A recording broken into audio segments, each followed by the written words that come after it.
नमस्कार। 24 के चुनाव में भाजपा उत्तर प्रदेश में भी 24 के फेर में फंसी हुई है। 24 सीटें ऐसी हैं जिन पर भारतीय जनता पार्टी अभी तक अपना उम्मीदवार तय नहीं कर पाई। उत्तर प्रदेश में 51 सीटों पर उम्मीदवारों के नाम की घोषणा संभवतः 2 मार्च को की थी पार्टी ने। उसके बाद से एक पखवाड़ा बीत गया। अभी तक शेष 24 सीटों पर नामों का चयन नहीं हो पा रहा। ये 24 का फेर क्या है?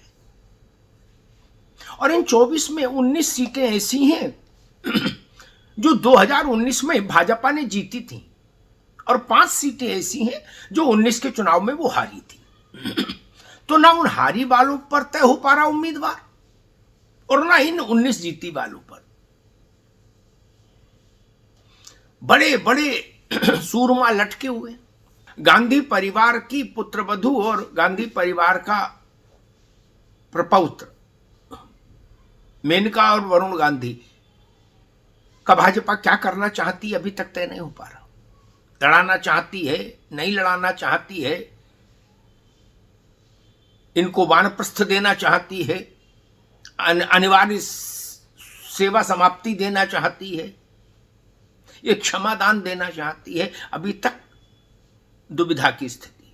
ब्रजभूषण शरण सिंह केसरगंज से सांसद, राजनीति से ज्यादा कुश्ती के कारण चर्चित कहिए, बदनाम कहिए, कुछ कहिए, विवादित कहिए, धरना प्रदर्शन अनशन सब हो गया उनके खिलाफ खिलाड़ियों का। ब्रजभूषण का क्या करना है? लड़ाना है, नहीं लड़ाना है, इनके पत्नी को टिकट देना है, बेटे को देना है, इनको पीछे रखना है, परिवार को आगे रखना है, ये सबको हटा देना है। अभी तक तय नहीं हो पा रहा। कहां अटका है मामला, कहां लटका है, कहां भटक रहा है, पता ही नहीं लग रहा। अटका भटका लटका हो रहा है। ये नाम भी बड़ा है, विवादित है लेकिन बड़ा नाम है। भारतीय जनता पार्टी सामान्यतः इस तरह की दुविधाओं में कभी फंसती नहीं है। तत्काल निर्णय, दृढ़ता के साथ निर्णय, लेकिन इस बार फंसती दिख रही है भाजपा भी। संतोष गंगवार का क्या होगा? वो बार मार्गदर्शक मंडल में जाएंगे बरेली वाले, या एक बार फिर किस्मत आजमाएंगे? सेना से राजनीति में आए जनरल वीके सिंह संन्यास लें, उनको संन्यास दिया जाएगा, क्योंकि राजनीति में संन्यास भी अनिवार्य ही होता है। मतलब वो एक स्वैच्छिक नहीं होता, संन्यास फोर्सफुली दे दिया जाता।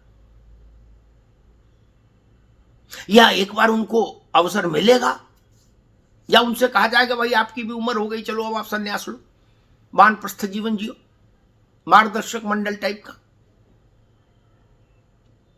तमाम बड़े नामों की सूची है और वो इस स्थान जहां भारतीय जनता पार्टी हारी 5 स्थान, वो और भी महत्वपूर्ण है कि भाई वहां क्या करना चाहते हैं आप। मैनपुरी में समाजवादी पार्टी ने तो उम्मीदवार घोषित कर दिया कि डिंपल यादव लड़ेंगे। अब भाजपा को तय करना है कि वो किसको मैदान में उतारेगी। इस तरह से एक अभी दुविधा की स्थिति लग रहा है पार्टी में बनी हुई है इन 24 सीटों को लेकर।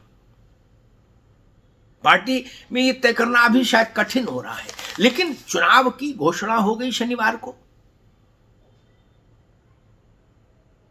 और अब उम्मीदवारों के नामों का ऐलान जितना भी समय लेगा उतना ही नुकसान होगा, क्योंकि पार्टी के उम्मीदवार को कुछ समय तो मिलना चाहिए।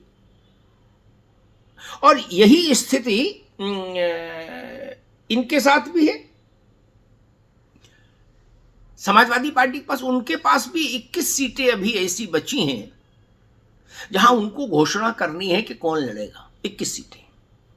कांग्रेस तो 17 सीटें उसको दी गई हैं, लेकिन कांग्रेस की ओर बहुत ज्यादा कोई इसलिए भी चर्चा में नहीं है कांग्रेस, क्योंकि कांग्रेस की 17 में से केवल 2 सीटों पर रुचि है प्रदेश की, देश की, कि अमेठी और रायबरेली से गांधी परिवार का कोई लड़ता है, सोनिया गांधी के दोनों बच्चों में से कोई लड़ता है कि नहीं, राहुल गांधी और प्रियंका गांधी में से, बस इतनी सी रुचि है। बाकी 15 में कांग्रेस किसको लड़ाती है नहीं लड़ाती है, वो उसमें किसी की बहुत दिलचस्पी आज इस चुनाव में नहीं है, कम से कम सच्ची बात तो यही है।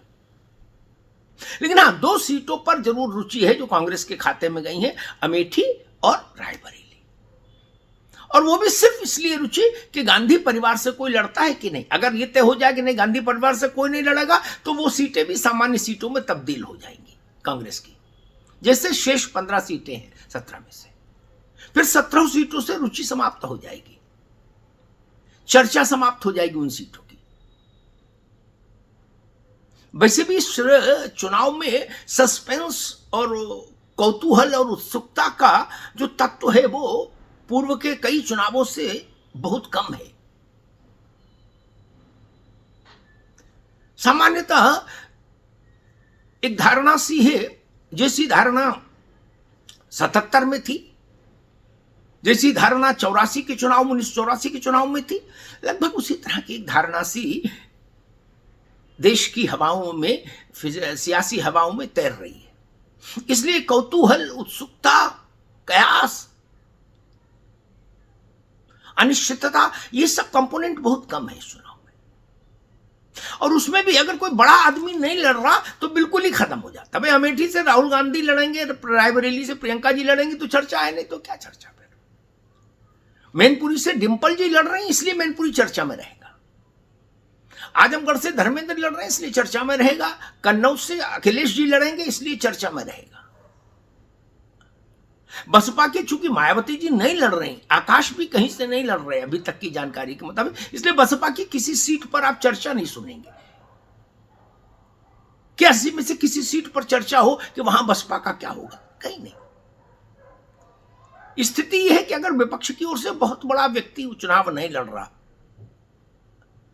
तो फिर उसकी सीट की चर्चा नहीं हो रही।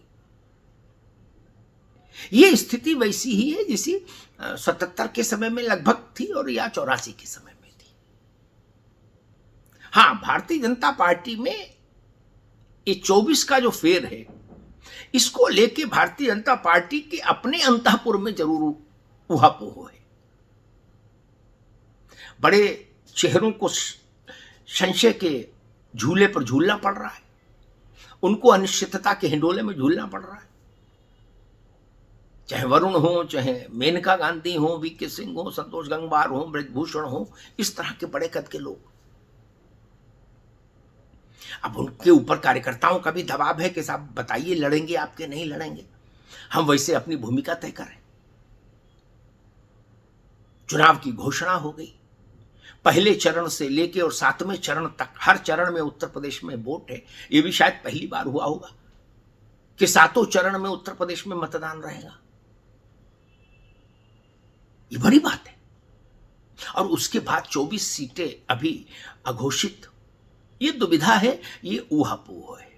इसलिए उम्मीद की जा रही है कि शायद भारतीय जनता पार्टी आने वाले 2-3 दिनों के भीतर इस दुविधा को समाप्त करेगी। लेकिन इन 24 सीटों पर भाजपा के उम्मीदवार जब आएंगे तो उनका एक विशेष राजनीतिक संदेश ये होगा कि जैसे उदाहरण के लिए अगर उसने गांधी परिवार की लीगेसी रखने वाली मेनका और वरुण गांधी को नेपथ्य में रख दिया या ब्रजभूषण शरण सिंह को रिप्लेस कर दिया, तो उसका एक मैसेज बड़ा होगा। भाजपा के अपने राजनीतिक परिदृश्य में उसका एक बड़ा संदेश होगा। इसलिए निगाहें इन 24 पर हैं, और इसमें 5 वो सीटें भी हैं जो भाजपा 2019 के चुनाव में हार गई थी।